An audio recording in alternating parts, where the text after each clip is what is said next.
এই প্রথমে যে আমি দেখুন চারটা চারটা আমরা লিংক রিপোর্টে এখানে আমরা কপি করলাম 4 লিংকস। আর কোন কোন লিংক গুলাতে এরর আছে সেটাও আমি কপি করে আমার রিপোর্টে আমি এখানে 1 বাই 1 চাইলে আমরা দিতে পারি। সরি,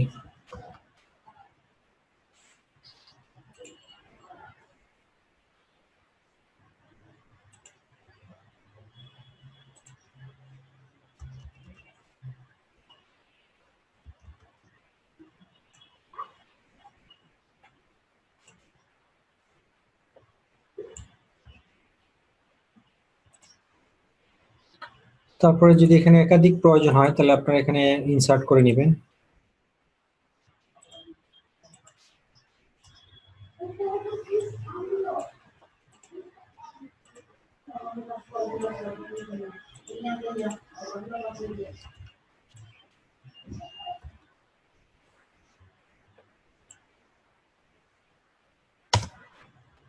তারপর যদি আরো লিংক থাকে সেগুলো আমরা একটা পর একটা 1 বাই 1 এরকম আমরা কপি করে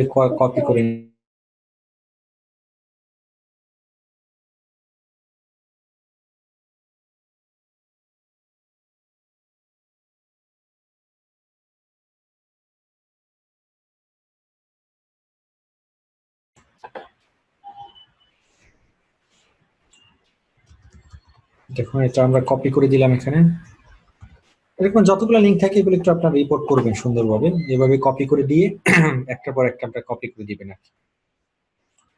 আচ্ছা স্যার আমাদের কথা স্যার একই লিখতে স্যার দুইবার মনে হচ্ছে না কি? আমাদের যে কথা স্যার আপনার যে ভোগান্তিটা বের হয়েছে মাত্র সেটা স্যার মনে হচ্ছে একই লিঙ্ক দুইবার।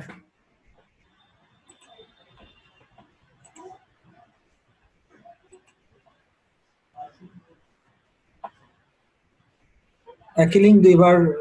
এটা বুঝলেন কিভাবে আপনি একই লিংক দুইবার? যে দেখছেন আলাদা আলাদা দুইটা লিংক, কারণ একটা হ্যাশ দেয়া আছে, একটা হ্যাশ ছাড়া আছে। একটা হ্যাশ আছে, একটা হ্যাশ ছাড়া আছে, দেখছেন? হ্যাঁ স্যার।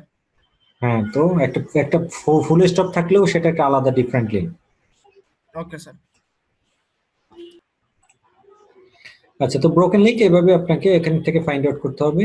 তো এই হলো বিষয়, ব্রোকেন লিংক কিভাবে বের করতে হয় সেটা গেল। আমি এখান থেকে বের হয়ে যাই।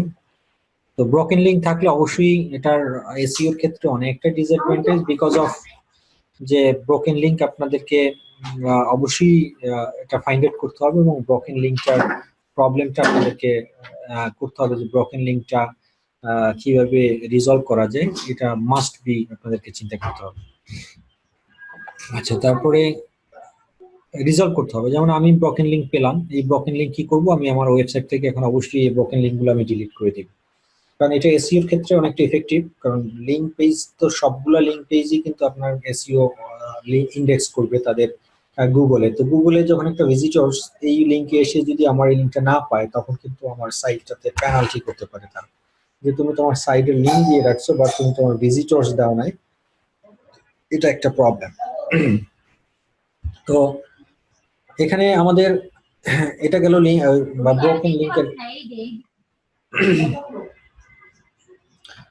ব্রোকেন লিংকের ব্যাপার। এরপরে আমি আর একটা জিনিস দেখাবো, সেটা হলো যে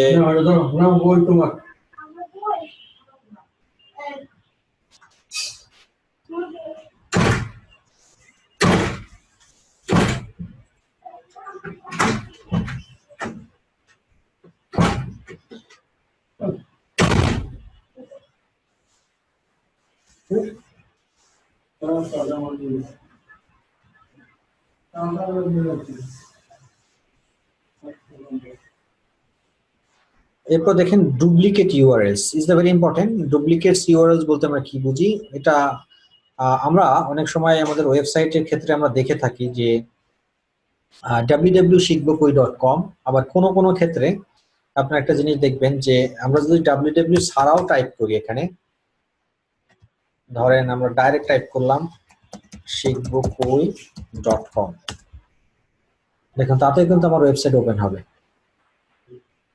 তার মানে একটা হলো ডাব ভার্সন, মানে www ভার্সনস এর জন্য আমাদের একটা ওয়েব, একটা ডোমেইন, আর একটা হলো ডাব সারা আমাদের আরেকটা ভার্সন।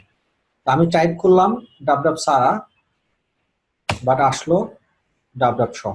বিষয়টা হলো এই যে দুটো ডোমেইন এখানে কিন্তু তাহলে আমাদের কাউন্ট হবে দুটো, একটা হলো ডাব ভার্সন সারা আর একটা হলো ডাব ভার্সন সহ।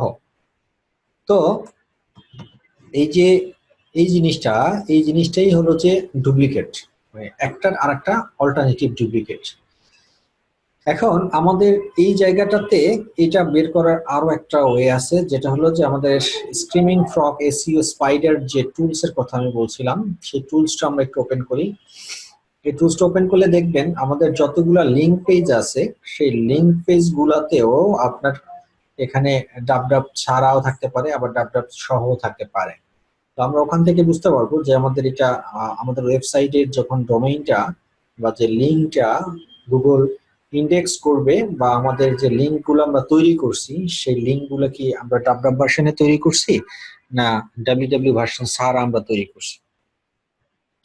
তো এটা আমরা দেখতে পারবো এই এসইও টুলসটা থেকে।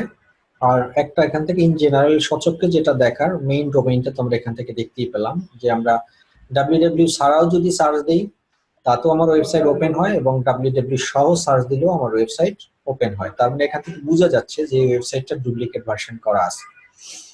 ডুপ্লিকেট ভার্সন করা থাকলে অপকারিতা কি আর উপকারিতা কি? উপকারিতা হলো যে থাকাই ভালো, কারণ সব ইউজার্সরা কিন্তু www লিখে কিন্তু আপনাকে সার্চ দিবে না।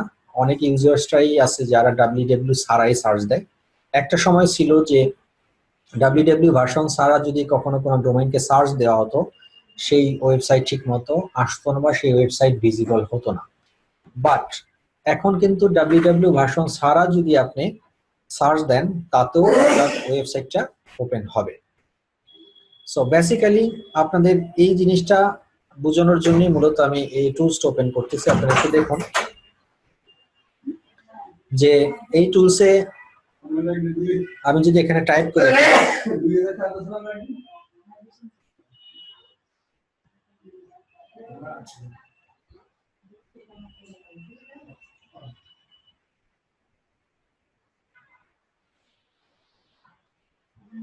আমি যদি এখানে টাইপ করে দেখুন শিখবকই.com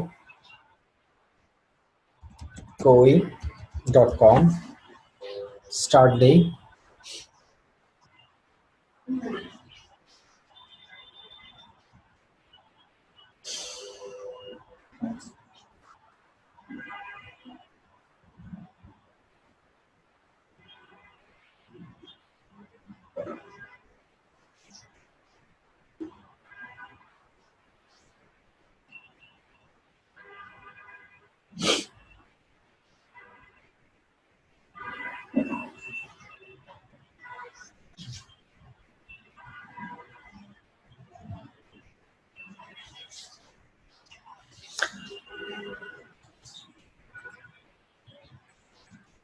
একটা জিনিস খেয়াল করেন, আমি টাইপ করছি এখানে www সারা শিখবকই.com। এখানে আমার দেখুন www প্রথম যে 1 নম্বরের যে অবস্থানটা সেটা www সারা শিখবকই.com শো করতেছে, বাট পরেরটাই আবার দেখুন www সহ শো করতেছে, এবং সবগুলো পরেরগুলো কিন্তু সবগুলোই www সহ শো করতেছে। সো দ্যাট মিনস আমাদের এই ডোমেইনটা ডুপ্লিকেট ভার্সন করা আছে। সো এটা ডুপ্লিকেট ভার্সন থাকাটাই বেটার। তাহলে ভিজিটরসটা www দিলেও কিছু আসবে যাবে না, আর www ছাড়া দিলেও কিছু আসবে যাবে না। যে কোনো ভাবেই আমার এই ডোমেইনটা গুগল থেকে বা যে কোনো সার্চ ইঞ্জিন থেকে ইউজার্সটা পাবে। তো এটা তাহলে আমরা এখানে কি লিখবো এখন? ডুপ্লিকেট ইউআরএলস আমরা লিখবো ইয়েস। আচ্ছা, এরপরে আসেন linking page level. Linking page level, তার মধ্যে দেখুন ইন্টারনাল লিঙ্ক কয়টা আছে, এক্সটার্নাল লিঙ্ক কয়টা আছে, সেটাও আমরা এই টুলস থেকে বের করতে পারতেছি। আমরা দেখুন ভেরি সিম্পল, আমি এই যে শিখবকই.com দিয়ে সার্চ অলরেডি দেয়াই আছে। আপনি যদি ইন্টারনাল এক্সটার্নাল এখানে দেখুন উপরে অপশন আছে, ইন্টারনালে যদি আমি ক্লিক করি, ইন্টারনালে ক্লিক করলে দেখুন এখানে এটা এখন স্ক্যান শেষ হয় নাই, 90% স্ক্যান হচ্ছে। এটা পুরো স্ক্যান হলেই আমাদের এখানে সংখ্যা চলে আসবে যে আমাদের ইন্টারনাল লিঙ্ক টোটাল কয়টা আছে। এই যে দেখুন আমার টোটাল ইন্টারনাল লিঙ্ক হলো 169। এই যে ফিল্টার টোটাল শো করতেছে এখানে 69টা। তাহলে আমরা লিখবো আমার ইন্টারনাল লিঙ্ক এখানে কয়টা আছে, 169 লিঙ্কস। আচ্ছা, আর এক্সটার্নাল লিঙ্ক তাহলে কয়টা সেটাও আমরা এখান থেকে দেখতে পাচ্ছি। এক্সটার্নাল লিঙ্কে ক্লিক করেন, এক্সটার্নাল লিঙ্ক আছে 123টা। তাহলে 123 লিঙ্কস। এরপর হলো keyword in anchor text. Keyword in anchor টেক্সটের ক্ষেত্রে আপনারা যে জিনিসটা দেখবেন যে সেটা হলো আমাদের যে ওয়েবসাইট, সেই ওয়েবসাইটটা যদি আমরা ভিজিট করি, ওয়েবসাইটে ভিজিট করলে একটা যে কোনো একটা পোস্টে যদি আমরা ক্লিক করি, সেই পোস্টের মধ্যে ক্লিক করলে আপনাদের এখানে দেখুন যে এই পোস্টটাই আমরা ক্লিক করলাম। ক্লিক করার পরে দেখুন যে এখানে সিপিএ মার্কেটিং কি, যে আমাদের পোস্ট টাইটেল লেখা সবকিছু এখানে আছে। এখান থেকে আপনাদের যে জিনিসটা দেখতে হবে যে অ্যাঙ্কর টেক্সট, সেটা আমি অলরেডি আপনাদেরকে এর আগে শিখাইছি। এই যে দেখুন এখানে সিপিএ মার্কেটিং কোর্সটি অনলাইন ও ভিডিও আকারে পেতে এখানে ক্লিক করুন। এই যে ক্লিকটা কিন্তু একটা অ্যাঙ্কর টেক্সট। আমি যদি এখানে ক্লিক করি তাহলে এখান থেকে ছেড়ে কোথায় যাচ্ছে দেখুন, এখান থেকে তখন ইউটিউবে চলে যাচ্ছে। এই যে ইউটিউবে চলে আসলো। তো এই যে ইউটিউবে চলে আসলো, এটাই কিন্তু একটা অ্যাঙ্কর টেক্সট লিংক আমরা আমাদের ওয়েবসাইট থেকে সেট করছি। তো এটাই একটা অ্যাঙ্কর টেক্সট লিংক। তো আমার ওয়েবসাইটে তাহলে কি লিখবো আমরা, এখানে কিওয়ার্ড ইন অ্যাঙ্কর টেক্সট আমরা কি লিখবো, এখানে anchor text have but not to correct, not to match with main keyword। বিষয়টা কি, বিষয়টা হলো যে আমি কিন্তু এই যে ক্লিক করুন, এই ক্লিক করুন লেখাটা কি আমার কি মেইন কিওয়ার্ড না, বাট এটা কিন্তু একটা অ্যাঙ্কর টেক্সট আছে। তার মানে আমি বললাম যে অ্যাঙ্কর টেক্সট আছে বাট এটা আমার মেইন কিওয়ার্ডের সাথে এটা ম্যাচ হচ্ছে না, এটাই আমরা এখানে লিখে দিলাম। আচ্ছা, এরপরে আসেন মোর দ্যান, এরপরে আসেন ওয়েব পেজ টাইটেল। মানে টাইটেলটা বের করবো কিভাবে, ওয়েব পেজ টাইটেলটা বের করার এই যে দেখুন এই টুলস এর উপরেই আপনাদের এই যে পেজ টাইটেল আছে, যে পেজ টাইটেলস কি web page more than 64 characters, মানে মেটা টাইটেল যেটা, সেই মেটা টাইটেলটা 64 ক্যারেক্টার্স এর মধ্যে যদি থাকে তাহলে আপনার ওই মেটা টাইটেলটা এসইও ফ্রেন্ডলি টাইটেল। যদি 64 ক্যারেক্টার্স আপনার ক্রস করে যায় তাহলে সেক্ষেত্রে আপনার এসইও ফ্রেন্ডলি মেটা টাইটেল না। এখানে আপনাকে কেউ বাধা দিবে না, কেউ মারবেও না, কেউ কাটবেও না আপনাকে, যদি 64 ক্যারেক্টার্স এর উপরে আপনি মেটা টাইটেল ইউজ করেন। সেক্ষেত্রে গুগল যেটা করবে, গুগলের ক্ষেত্রে ডিসঅ্যাডভান্টেজটা হলো যে ধরুন www.google.com দিয়ে যদি আমি সার্চ দিই, দেখেন এখানে ধরুন আমি সার্চ দিলাম বেস্ট পেইন্ট, আমার যদি কোনো মেটা টাইটেল এখানে দেখুন এই যে the 6 best Paints for inverter in the একটা লেখা আছে, এখানে একটা লেখা আছে, এখানে লেখা আছে, এই যে দেখুন এই যে 64 ক্যারেক্টার্স এর পরে যে ক্যারেক্টার্স গুলো এডিশনাল থাকবে সেগুলার গুগল শো করবে না, সেক্ষেত্রে ডট ডট তিনটা সাইন শো করতেছে। তার মানে এই লেখাটার পরে এই টাইটেলটা 64 ক্যারেক্টার্স এর বেশি টাইটেল। যেহেতু গুগল 64 ক্যারেক্টার্স এর বেশি কোনো টাইটেল গুগল সে তার সার্চ ইঞ্জিনে শো করবে না, সেহেতু আমাদেরও যারা এসইও করব তারা 64 ক্যারেক্টার্স এর বেশি কোনো টাইটেল আমাদের ওয়েবসাইট ইউজ করা না করাটাই বেটার। কারণ এই করলে কোনো লাভ নাই, কারণ সেটা তো গুগল সার্চ ইঞ্জিনে শো করতেছে না, তো শুধু শুধু করার কি দরকার। তবে ক্ষেত্র বিশেষে কোনো ক্ষেত্র বিশেষে আমাদের এই টাইটেলগুলো আমাদের ইউজ করতে হয়, বিকজ অফ আমাদের সেন্টেন্স ম্যাচিং হয় না বা সেন্টেন্স আমরা মিলাতে পারি না, দ্যাটস ওয়াই এগুলো আমাদের ইউজ করতে হয়।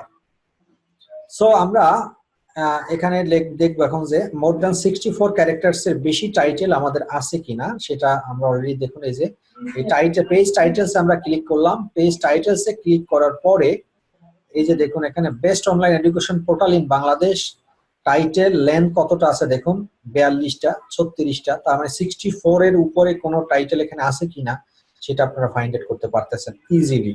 একটা একটা করে আপনাকে খুঁজে খুঁজে বের করতে হচ্ছে না। আমি দেখতে পাচ্ছি আমার এখানে 64 ক্যারেক্টার্স এর উপরে কোনো টাইটেল ইউজ করা হয় নাই। That means this is the very very important for search engine ranked. তো আমরা লিখবো এখানে কি নো, আমার 64 ক্যারেক্টার্স এর উপরে কোনো টাইটেল আমার ইউজ করা হয় না। Does it have any keywords, does it have keywords মানে হলো আমার টাইটেলের ভিতরে কোনো কিওয়ার্ড ইউজ করা হয়েছে কিনা। অবশ্যই আমার টাইটেলের ভিতরে কিওয়ার্ড ইউজ করা হয়েছে, হয় স্বাভাবিক, কারণ এটা ওইভাবেই তৈরি করা হয়েছে।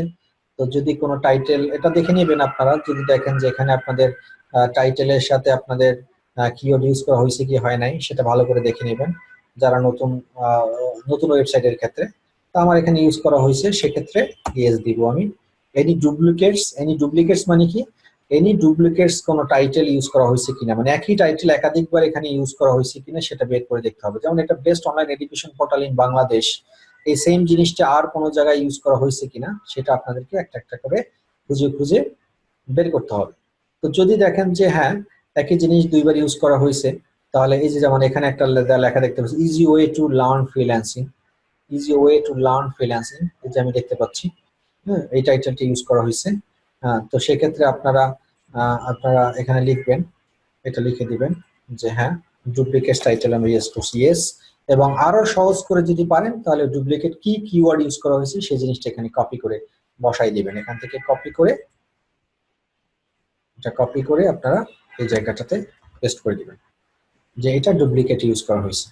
এটা সেক্ষেত্রে বায়ারদের জন্য সুবিধার জন্য, কারণ আপনাকে অডিট করতে দিয়ে সে তো আপনাকে কাজ করতে দিচ্ছে, এখন তার যদি কাজটা আপনি সহজ করে দিতে পারেন, যত সহজ করবেন ততই আপনার জন্য বেনিফিট, এবং আপনাকে সে ভালো অডিটর হিসেবে তাকে আপনাকে সে রেসপেক্ট করবে।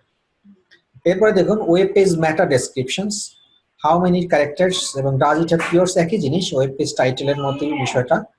তো এই যে দেখুন টাইটেল আর এই পাশেই আছে মেটা ডেসক্রিপশনস। তো মেটা ডেসক্রিপশনস এর ক্ষেত্রে আমাদের কি কি জানতে হবে এখানে, যে হাউ মেনি ক্যারেক্টার্স, ক্যারেক্টার্স হলো মেটা ডেসক্রিপশনস এর সবসময় একটা জিনিস মাথায় রাখবেন যে 150 ক্যারেক্টার্স এর বেশি আপনার দেওয়া ঠিক না। 150 ক্যারেক্টার্স পর্যন্ত গুগল রিপ্রেজেন্ট করে, গুগল সবার সামনে শো করে। মেটা ডেসক্রিপশনস বলতে আমরা কি বুঝি, মেটা ডেসক্রিপশনস হলো এই লেখাটাই হলো মেটা ডেসক্রিপশনস। তো গুগল এখানে ম্যাক্সিমাম 150 ক্যারেক্টারের আপনার মেটা ডেসক্রিপশনস সে শো করবে, এর বেশি কোনো ডেসক্রিপশনস থাকলে সেক্ষেত্রে এই যে দেখুন ডট ডট চলে আসছে, এই যে দেখুন 3টা ডট ডট চলে আসছে, তার মানে এই মেটা ডেসক্রিপশনসটা 150 ক্যারেক্টারের উপর হয়ে গেছে, দ্যাটস ওয়াই বাকি অংশ সে এখানে রিপ্রেজেন্ট করবে না।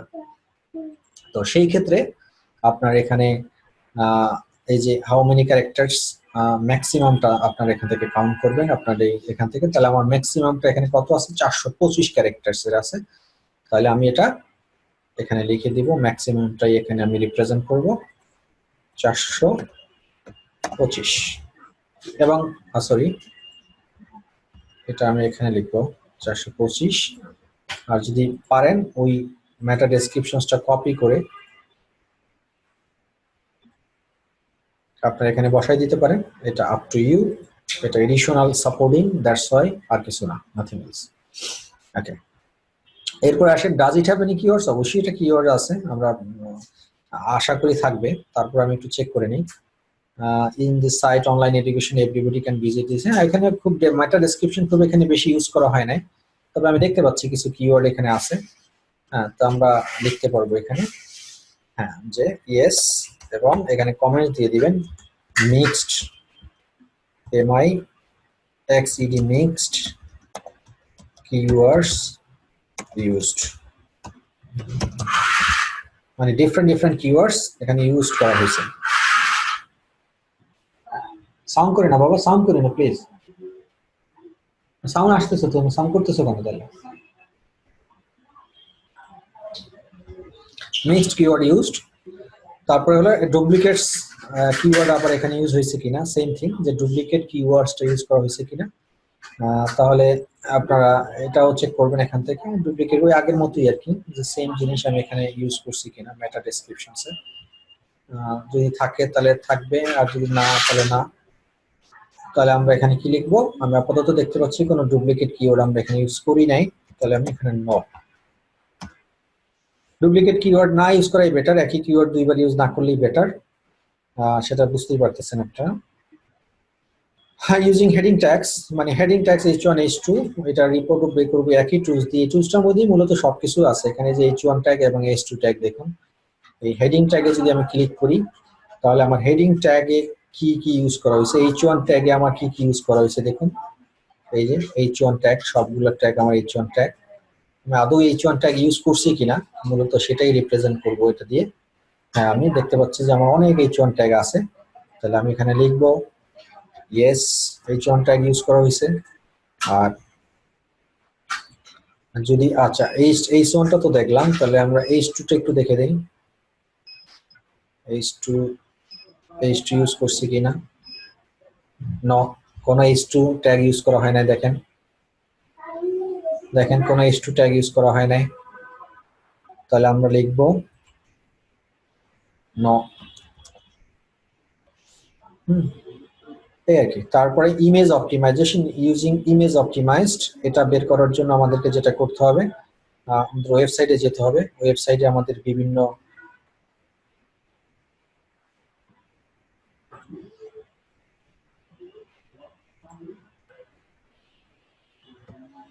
আচ্ছা H1 H2 হলো যে আপনার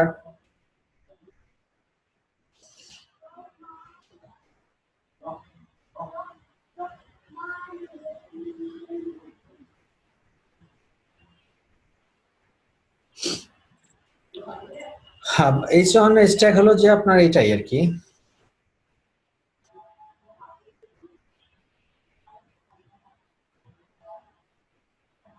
H2 to 1 আর কি।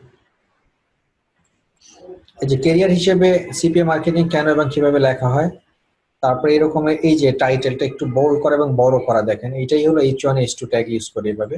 এটাকে আরো বড় করা দেওয়া যায়, এটা H3 ট্যাগ হয়তো ইউজ করা হয়েছে, সরি H1 ট্যাগ হয়তো ইউজ করা হয়েছে। এটাকে যদি H2 ট্যাগ ইউজ করি তাহলে আরো এরকম বড় বড় করে দেওয়ার জন্য বোল্ড করে, মানে বোল্ড এক জিনিস বা বোল্ডের উপরে যদি আরো বড় করা লাগে সেগুলোকে আমরা H1 H2 ট্যাগ ইউজ করি আমরা মূলত। এটা কোডিং ল্যাঙ্গুয়েজ যারা করে, মানে যারা PHP দিয়ে কাজ করবে, HTML দিয়ে যারা কাজ করে তাদের ক্ষেত্রে H1 H2 ট্যাগ ইউজ করতে হয়। H1 H2 ট্যাগ মূলত ইউজ করা হয় হাইলাইট করার জন্য, একটা টাইটেল লেখার জন্য, এই টাইটেল লেখার জন্য, তারপরে প্যারাগ্রাফ হাইলাইট করার জন্য মূলত H1 এবং H2 ট্যাগ ইউজ করতে হয়। আর আরেকটা কি বলছেন, কোশ্চেন ছিল যে কি H21, এটা হলো যে লেন্থ, এটা H21 লেন্থ, মানে H21 মানে একটা মানে প্রথম প্যারা আর কি, ফার্স্ট প্যারা, এটা কিছু না। ওয়ানটা ভুলে যান, আপনি শুধু H2 কথাই চিন্তা করেন। এই যে H1 ট্যাগ, আর এটা হলো H1 ট্যাগ, এটা হলো H2 ট্যাগ। এখানে ওয়ান কেন লেখা আছে সেটা ও কি বুঝাইছে ওর ওয়েবসাইট দিয়ে, এটা আমি বলতে পারবো না, এটা দরকার নেই জানা। শুধুমাত্র আমরা বার করবো যে H1 এর মধ্যে আমরা ইউজ করছি কিনা আর H2 এর মধ্যে আমরা ইউজ করছি কিনা। আচ্ছা, তারপরে এই দুটো আমরা রিপোর্ট পেলাম। এরপর আসে ইমেজ অপটিমাইজেশন। ইমেজ অপটিমাইজেশনের ব্যাপারটা হলো যে দেখুন, এখানে আমি বিভিন্ন ইমেজ ইউজ করছি, যেমন এটা একটা ইমেজ ইউজ করছি। আমি ইমেজের উপরে যদি ক্লিক করি তাহলে আমার এই ইমেজটা ওপেন হচ্ছে। আমি যেটা মিনিমাইজ করি, যেটা যদি রাইট বাটন ক্লিক করে ওপেন লিঙ্ক ইন নিউ ট্যাবে ক্লিক করি, দেখেন ক্লিক করলাম তাহলে ওপেন হলো। এই যে পিকচারটা যে ওপেন হলো, ওপেন হওয়ার উপরের দিকে খেয়াল রাখতে হবে। এই জায়গাটাতে আপনি খেয়াল রাখবেন যে আপনার এই যে লিঙ্কটা আসলো সেই লিঙ্কের এই যে পিকচারটার নামটা কি। পিকচারের নামটা কিন্তু CPA marketing for beginners dot JPG লেখা আছে। হ্যাঁ, তার মানে এই পিকচারটার একটা আইডেন্টিফিকেশন আছে এবং সেই আইডেন্টিফিকেশনটার নাম দেওয়া আছে। অনেক সময় দেখবেন যে অনেক পিকচার আমরা আপলোড করি ওয়েবসাইটের ভিতরে, কোনো নাম থাকে না, লেখা থাকে শুধু জেপেক বা জেপিজি, জেপিইজি, শুধু ওয়ান জেপিজি, 1 2 জেপিজি এরকম লেখা থাকে। তো এইটাই হলো ফরম্যাট। আপনার যে পিকচারগুলো ইউজ করবেন সেই পিকচারের একটা আইডেন্টিফিকেশন নেম থাকতে হবে এবং অবশ্যই সেটা যদি কিওয়ার্ড রিলেভেন্ট হয় তাহলে আরো ভালো। তার মানে আমার এই ইমেজ অপটিমাইজেশন করা কি না সেই জিনিসগুলো আমাদেরকে এভাবে চেক করতে হবে। আমি তো একটা দেখাইলাম আপনাদের মতো একটা পিকচার, আমি যদি আরেকটু দেখাই, অন্য পিকচারের দিকে যাই, আমি দেখি আরো এরকমের বেশ সবগুলো পিকচারই যদি পারেন আপনারা চেক করে দেখে দেখে যে না এটা তো এখনই দেখলাম, আমি আর একটাতে যাই। প্রথম পাতা দিকে আমরা দেখি কিছু। পিকচার কি পিকচার আছে আমাদের, ধরেন এইটাই আমরা ওপেন করি। এখানে এই পিকচারটা যদি আমরা এখন ওপেন করি, এই যে দেখুন এই পিকচারটার নাম হলো এই যে লাস্টে technology general knowledge dot JPG. তার মানে এটাও একটা কিওয়ার্ড ইউজ করা হয়েছে। তার মানে আমরা দেখতেই পাচ্ছি যে এই ওয়েবসাইটের ভিতরে যে পিকচারগুলো ইউজ করা হয়েছে সেগুলো ইমেজ অপটিমাইজড, মানে এসইও ফ্রেন্ডলি অপটিমাইজড। তাহলে আমরা লিখব ইয়েস পিকচার্স এসইও অপটিমাইজড। আর যদি না থাকতো নো, তাহলে আমরা লিখতাম no picture is not optimized, এবং আপনার রিমার্কস লিখে দিতেন হ্যাভ টু বি বা has to be optimized. Alt ট্যাক্সটা কি?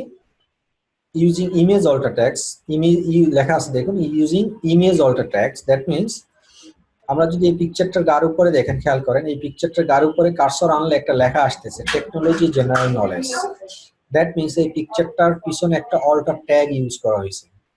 এই ওয়েবসাইটের ভিতরে যখন এই পিকচারটা আপলোড করা হয়েছে তখন একটা অল্টা ট্যাগস আছে। এটা আপনাদের যখন ওয়ার্ডপ্রেস দেখানো হয়েছিল, ওয়ার্ডপ্রেসকে কিভাবে অন পেজ অপটিমাইজেশন করতে হয় সেই জায়গায় এই অল্টা ট্যাগস এর এই অপশনটা ছিল।